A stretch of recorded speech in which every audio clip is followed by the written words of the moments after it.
Brings us to one of our recent projects that we created for Moroso in Italy. We were basically invited by Patrizia Moroso to create a collection based on our work for Experimenta. We really wanted to combine something that, to create something that combined the fine craftsmanship of Indian master craftswomen with fine industrial production of Italy.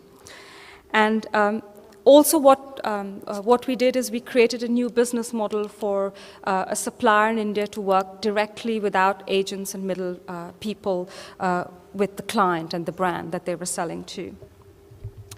And this, I think, also was very much about the unity of opposites. I'll just tell you a little bit about the workshop in India that make these pieces. It was founded by my aunt in 1996 as a way to provide employment to women in the local community so that they don't have to go very far to work, which is, as you know, a problem endemic to China, where people have to leave their communities and go and work in factories.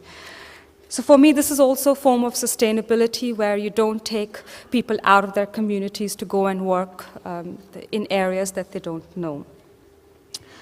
So we basically took the ubiquitous Indian furniture piece called the charpoi, which literally means 4 legs, and we embroidered the game of chopar on the daybeds as a way to say that the daybed can be a social place where you sit and spend time together. So the game of chopar, for any one of you who know the Mahabharata and the Gita, led to the biggest mythical war, the Mahabharata in India. And it was basically a war between 2 families which was lost in the game of chopar.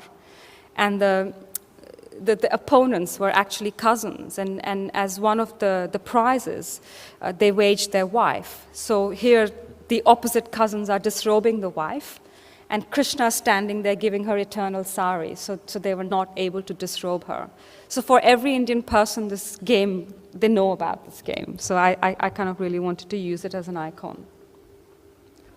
Along with the daybeds, we also did cushions, which were called tools of inspiration, which started from the tools that the craftswomen actually used to make their work. But then it extended to pieces that we'd collected from our travels around the world, very utilitarian objects. Each one of them is meticulously handcrafted. So for example, we have a bottle by Tord Bunche that he did for Transglass. We have an American milk bottle.